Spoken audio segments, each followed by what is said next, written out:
안녕하세요. 우리는 지난 시간에 인공지능의 주요 기술 중에서 중요한 분야인 기계학습에 대해서 살펴보았습니다. 그리고 기계학습의 한 분야인 인공신경망의 개념과 동작 방식에 대해서도 자세히 공부하였습니다. 이번 차시에 공부할 내용을 크게 두 부분으로 나누어 보면 심층신경망과 인공지능의 미래와 윤리로 나눌 수 있습니다. 심층신경망에서는 심층신경망의 개념과 종류, 심층신경망을 활용한 응용 분야에 대해 살펴보겠습니다. 인공지능의 미래와 윤리에서는 인공지능의 수준별 분류와 인공지능의 미래와 기술적 특이점에 대해 공부하겠습니다. 그리고 인공지능의 윤리 강령에 대해서도 알아보겠습니다. 최근에 딥러닝이라고 하는 최신 인공신경망 기술이 인공지능 분야에서 많은 주목을 받고 있습니다. 딥러닝은 심층신경망을 학습하는 방법인데 심층신경망보다 더 유명해서 심층신경망이라는 용어를 대신해서 사용되는 대명사가 되어버렸습니다. 심층신경망은 은닉층의 개수가 많은 다층 신경망을 의미합니다. 영어로는 Deep Neural Network라고 하는데 여기서 Deep은 은닉층이 많다는 의미입니다. 은닉층이 많을수록 복잡한 문제들을 더 잘 풀 수 있게 됩니다. 심층신경망은 영상이나 음성 등 대량의 데이터로부터 특징을 추출하고 학습을 통해 패턴 인식 등의 좋은 성능을 나타냅니다.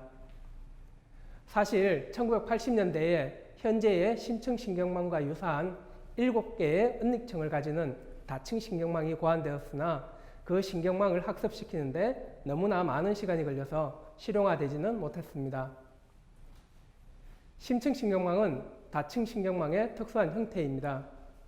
다층신경망은 은닉층의 개수가 보통 1개 또는 2개인데 반해 심층신경망은 수백 개까지의 은닉층을 가지는 경우도 있습니다.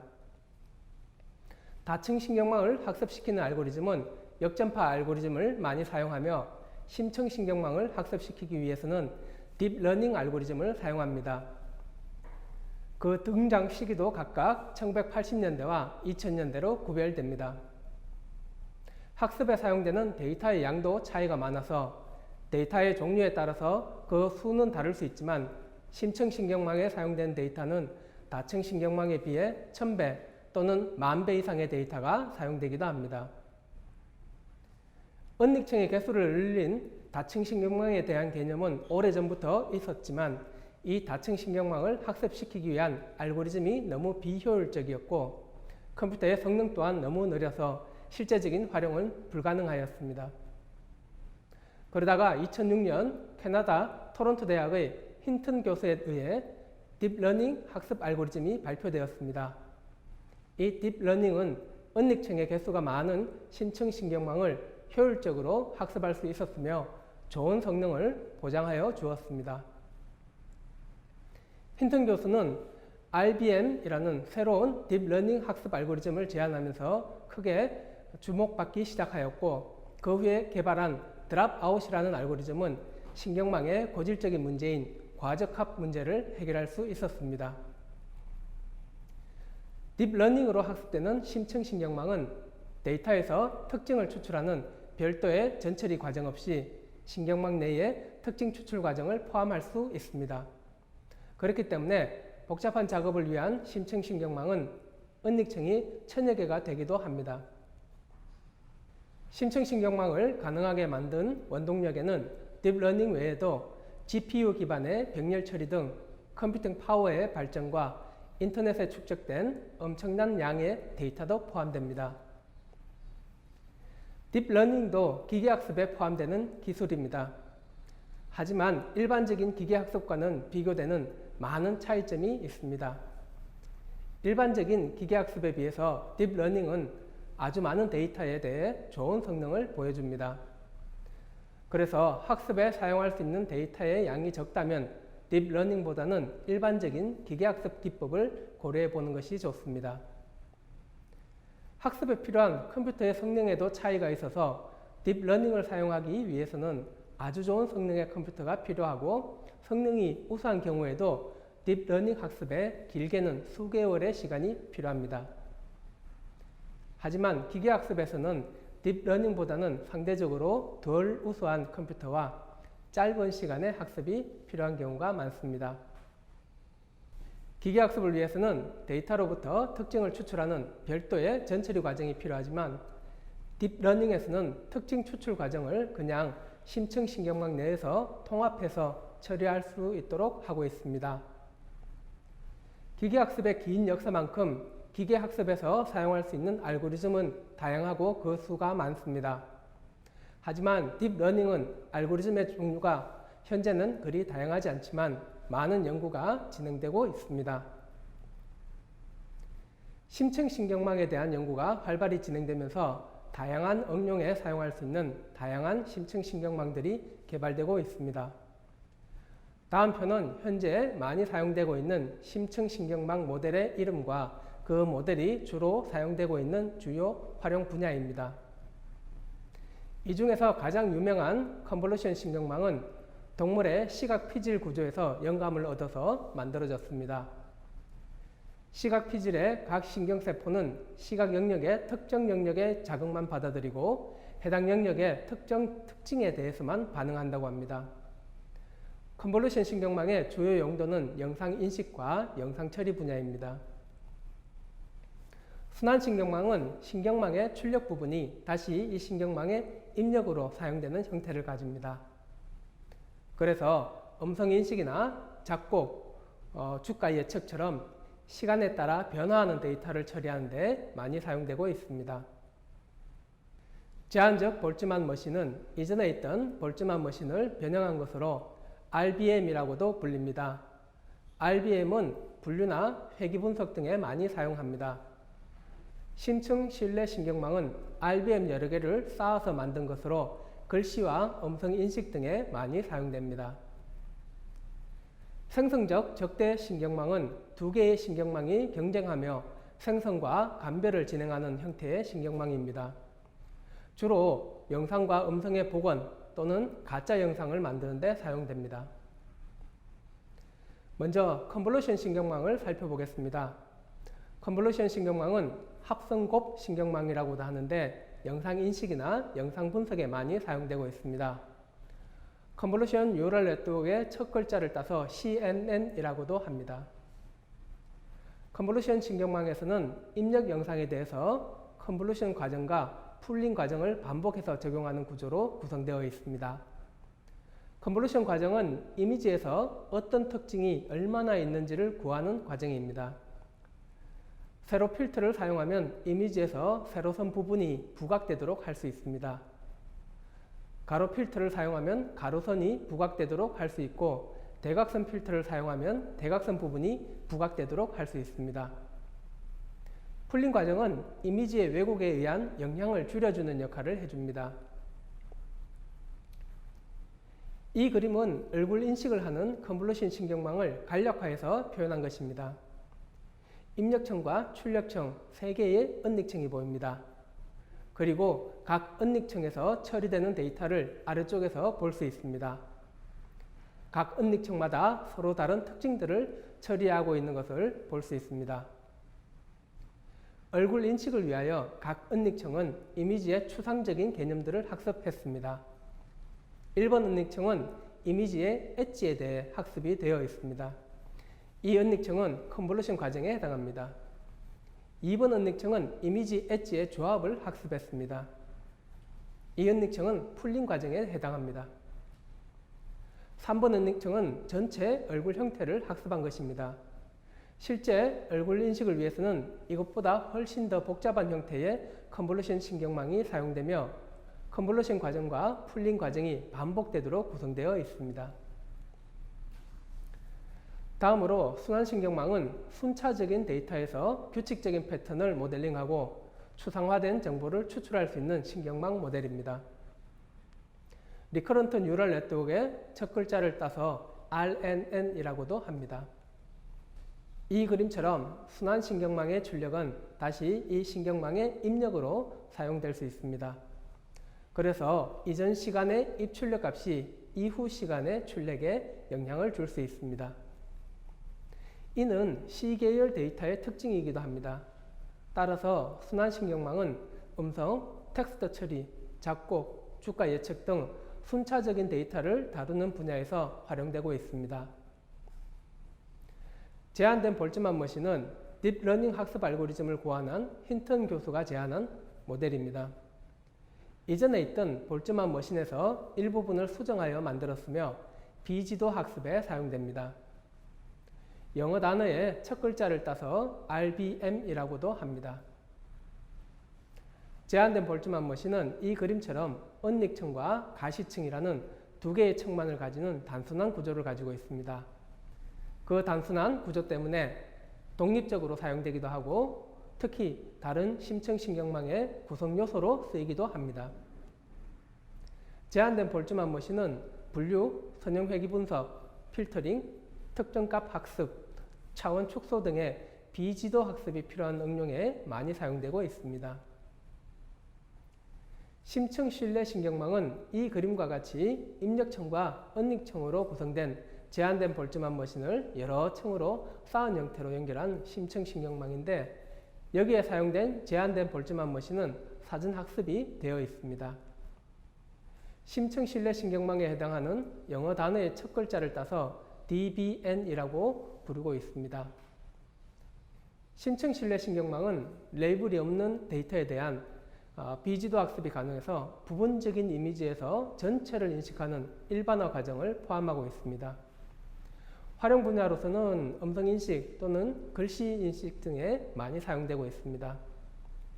생성적 적대신경망은 구글에서 기계학습을 연구하고 있는 이안 굿펠로어가 발표하였는데 차세대 딥러닝 알고리즘으로 주목받고 있습니다.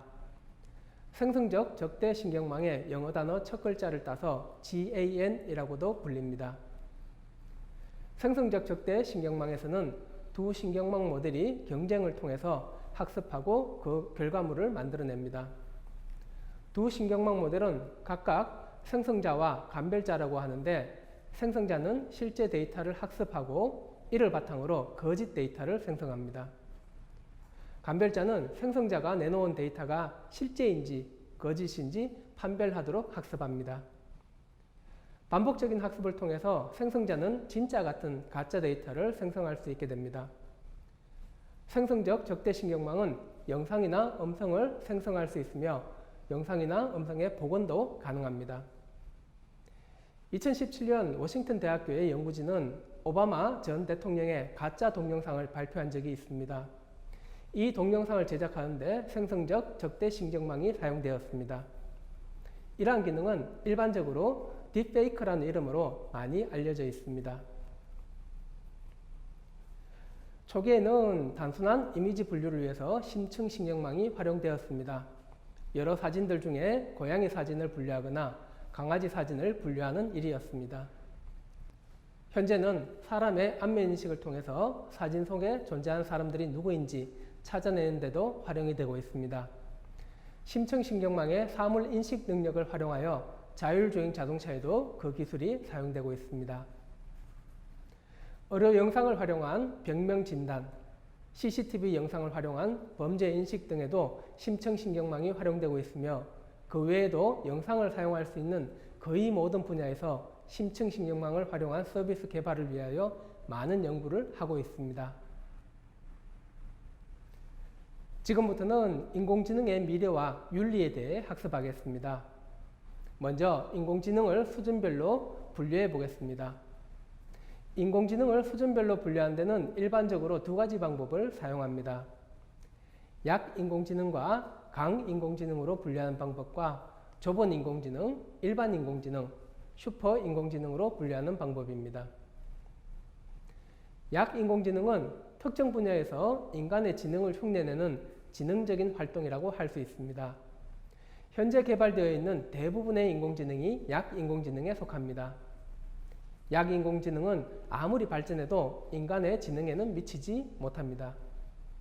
하지만 특정 분야에서는 인간을 뛰어넘을 수 있습니다. 알파고 같은 경우가 바둑 분야에서 인간을 뛰어넘은 사례가 되겠습니다. 반대로 강인공지능은 인간과 같은 지능을 가지고 다양한 일을 할 수 있는 인공지능이라고 합니다. 강인공지능은 자의식을 가질 수도 있으며 인간과 비슷한 수준의 지능을 가지고 생각하고 판단하고 상황을 이해할 수 있습니다. 하지만 아직은 강인공지능은 개발되지 않았으며 영화와 같은 상상 속에서만 존재하고 있습니다.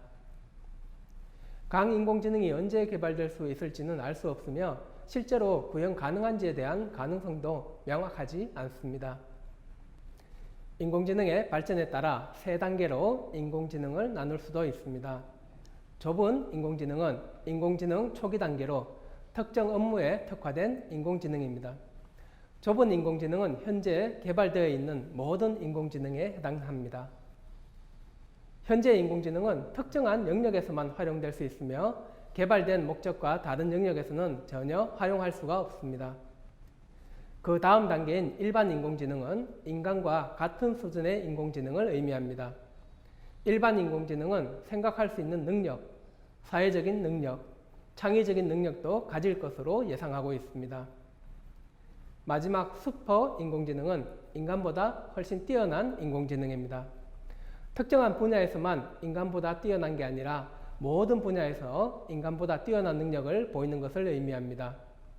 영화 속에 나오는 인공지능은 대부분 슈퍼 인공지능을 다루고 있습니다. 그러면 특정 분야에 대한 인공지능이 아니라 인간보다 뛰어난 인공지능은 만들어질 수 있을까요? 기술적 특이점이라는 개념이 있습니다. 기술적 특이점은 인공지능 기술이 인간 능력을 뛰어넘어 새로운 문명을 만들어내는 시점을 의미합니다. 이 특이점을 지나면 그 이전으로 되돌아갈 수는 없으며 인공지능의 지능이 걷잡을 수 없이 발전되어 지능의 폭발이 일어난다고 이야기하고 있습니다. 이때의 인공지능이 슈퍼 인공지능에 해당합니다. 이러한 특이점에 대한 학자들의 견해는 두 가지로 나뉘고 있습니다. 특이점을 지지하는 편과 특이점을 부정하는 편입니다. 특이점을 지지하는 학자들은 강인공지능을 지지하며 잘 프로그래밍 한다면 지능을 구현할 수 있다고 주장합니다. 그리고 인간의 대뇌 분석을 통해서 인공신경망을 좀 더 인간과 비슷하게 구현할 수 있다고 믿습니다. 특이점을 부정하는 학자들은 컴퓨터 프로그램은 인간의 지능을 흉내낼 수 있지만 지능 그 자체를 구현할 수는 없다는 입장입니다. 무기 분야에서 인공지능의 활용 가능성과 슈퍼 인공지능에 대한 출현 가능성이 제기되면서 인공지능의 위험성과 윤리적인 측면에 대한 보강이 필요하다는 의견들이 많아지고 있습니다. 인공지능 기술을 적용한 무기 시스템은 자율적으로 공격 대상을 선택하고 공격을 수행할 수 있으므로 인류를 위험에 빠뜨릴 수 있는 가능성을 가지고 있습니다. 많은 업체들이 인공지능을 무기 시스템에 적용하는 것을 거부하고 있지만 일부 업체들은 적극적으로 적용하고 있습니다. 인공지능의 도움으로 만들어지는 여러 판단들이 인류에게 해를 끼칠 수도 있습니다. 인공지능에 대한 인간의 의존도가 높아질수록 해를 끼칠 수 있는 가능성도 높아질 것입니다. 인공지능의 독점으로 인한 불평등이 발생할 수도 있습니다. 자본과 권력의 독점이 기술의 독점을 가져오고 기술의 독점이 자본과 권력의 편중을 심화시킬 수도 있습니다. 인공지능 기술의 발전은 인간의 삶에 편리함과 안락함을 줄 수 있지만 인간을 위협하는 요인이 될 수도 있습니다. 그래서 인공지능 윤리나 인공지능 규범과 같은 것들에 대한 필요성도 높아지고 있습니다. 2016년 유럽연합 집행위원회는 인공지능 프로그램을 만드는 데 적용해야 하는 7가지 원칙을 만들어서 발표했습니다. 2017년에는 미국 캘리포니아주 아실로마에서 인공지능과 로봇공학자 2,000여 명이 모여서 인공지능 기술 23원칙, 다른 말로 아실로마 23원칙을 발표했습니다. 2018년 구글에서는 인공지능 사용과 관련된 7개 항목의 우리의 원칙이라는 것을 발표하였습니다. 우리나라도 2019년 한국인공지능윤리협회가 설립되어서 인공지능이 안전하고 윤리적으로 사용될 수 있도록 지원하고 있습니다. 이와 같이 인공지능의 윤리적인 사용을 위한 노력이 시작되었으며 점차 그 영향력을 확대해 나갈 수 있을 것으로 예상이 됩니다. 이번 차시에 공부한 내용은 크게 심층신경망과 인공지능의 미래와 윤리로 나눌 수 있습니다. 심층신경망에서는 심층신경망의 개념과 종류, 심층신경망을 활용한 응용 분야에 대해 살펴보았습니다. 인공지능의 미래와 윤리에서는 인공지능의 수준별 분류와 인공지능의 미래와 기술적 특이점에 대해 학습하였습니다. 그리고 인공지능의 윤리 강령에 대해서도 알아보았습니다. 오늘 배운 내용에 대해 좀 더 깊은 내용을 원하시면 강의 계획서에 소개되어 있는 학습 자료와 동영상 자료를 함께 학습해 보시기 바랍니다. 이번 차시 이후에 퀴즈에 대한 과제가 있으며 퀴즈 또는 과제 메뉴에 제시된 대로 학습 활동을 진행해 주시기 바랍니다. 학습자 활동 지원을 위해서 질의응답 게시판과 퀴즈 게시판도 운영되니 많이 활용해 주시기 바랍니다. 다음 주차에는 모바일 기술에 관해서 학습해 보겠습니다. 안녕히 계십시오.